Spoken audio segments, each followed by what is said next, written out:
yo hoy leí la columna del querido César en La Silla Rota.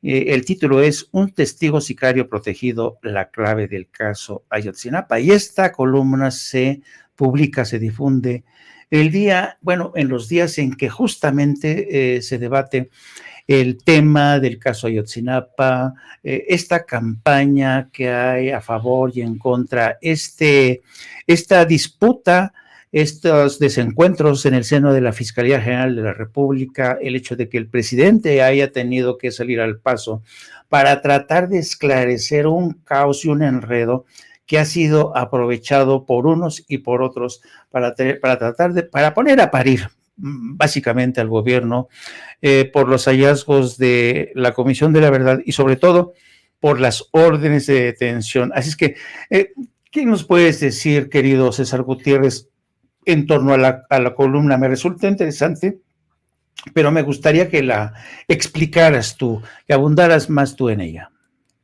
Fíjate, Jaime, lo que pasa es que yo tengo, por supuesto, que sentimientos encontrados, ¿no? Yo, pues criado en el gremio militar, durante muchos años me he dedicado a la defensa de personal militar contra la Secretaría de la Defensa Nacional y en los juzgados federales, ¿no? Por acusaciones de la Fiscalía General de la República, antes PGR.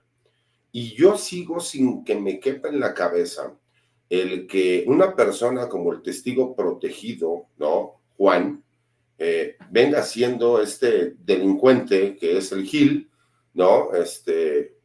Que es de los que ya estaba, confeso que él participó en la desaparición de los estudiantes, en el asesinato y que ordenó, aparte, el asesinato de estos mismos estudiantes.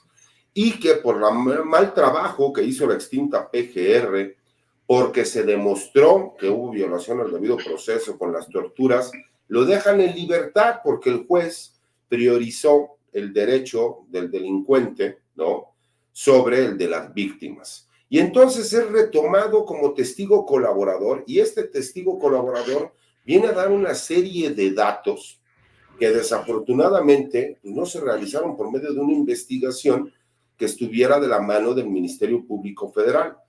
Y que de repente vemos que Alejandro Encinas, a quien yo le tengo un gran aprecio y un reconocimiento como luchador social, pero realmente la animadversión que él tiene hacia el ejército, que no son santos, vamos a aclarar, lo hizo que emitiera este informe que todos pudimos escuchar en la mañanera, pero que hay un punto que no habíamos analizado.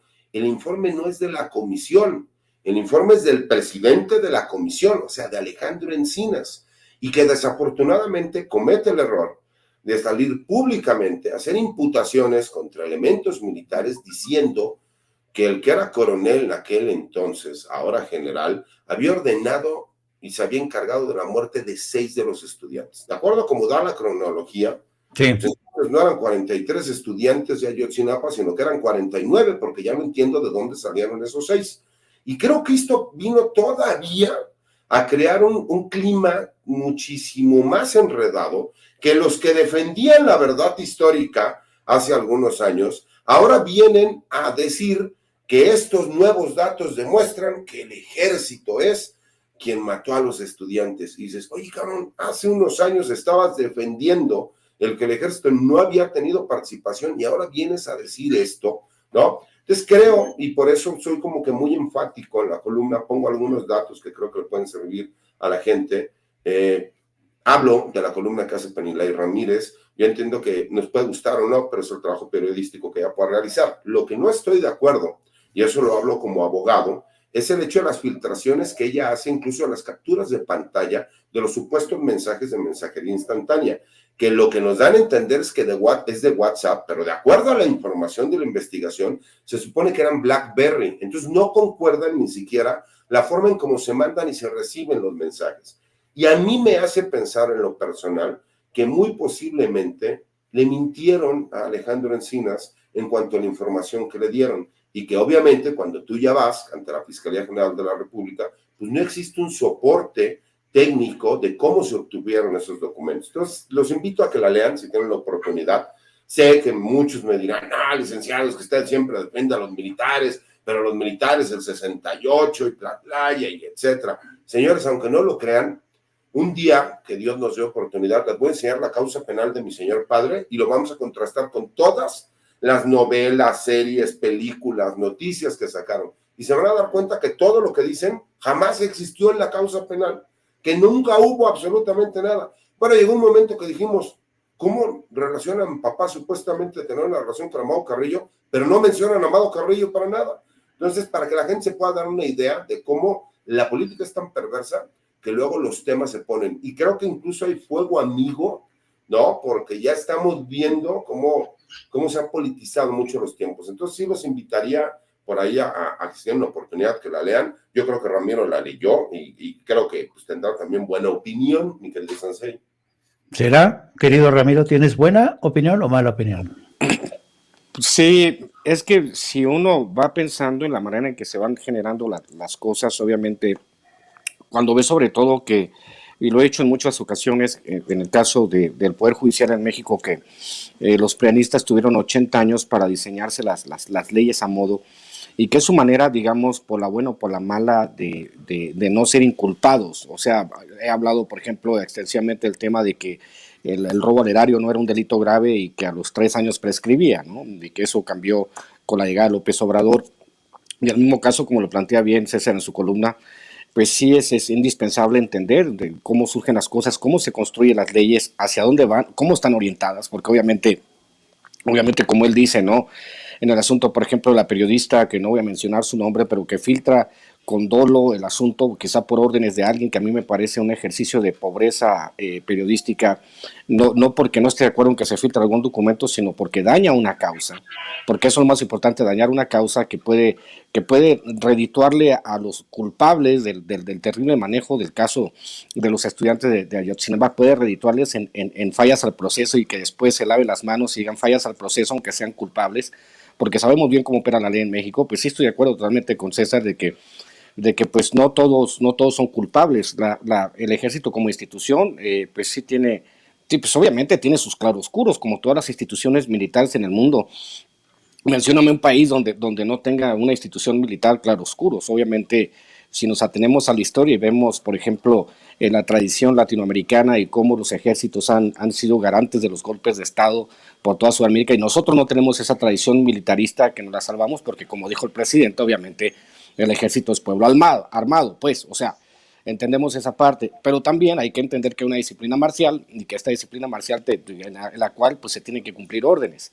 El asunto es que se vaya esclareciendo el caso y que obviamente se le permita a Alejandro Encinas resolver el caso de la mejor manera posible y que por fin se le dé certidumbre a los familiares de las víctimas, que es lo más importante, lo que hemos estado luchando durante tantos años, los que estamos a favor de que se haga una investigación, no una investigación priista que tiene muchos tintes políticos desde que inició la investigación de los 43, sino una investigación exhaustiva y que sea obviamente racional y que sea objetiva y que permita reconocer la claridad de los hechos, pues es lo que nosotros los mexicanos estamos esperando. Es por eso que sí, la columna de César, obviamente desde el contexto que él lo dice, porque lo dice desde el contexto de la defensa de las fuerzas militares, pues está bien balanceada, pero también es importante saber que pues obviamente ni todos son buenos ni todos son malos, y que pues como en todos lados y como en todos grupos humanos, pues hay militares buenos y militares malos.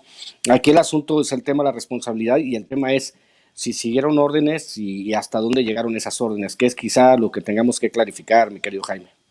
Sí, fíjense que yo creo que no es la primera vez. En cada conflicto, en cada guerra civil o en enfrentamientos de esta naturaleza como la que ha pasado en México y otros conflictos en América Central, en Oriente Medio, existe la famosa teoría de la niebla, ¿no? Esta niebla que nos impide ver con claridad realmente quiénes fueron los asesinos, quiénes las víctimas, quiénes está detrás de la conspiración. En fin, cada vez que hay una guerra, la guerra es el caos, ¿no? Y siempre se percibe el avance de esta niebla y es muy difícil dilucidar, ¿no?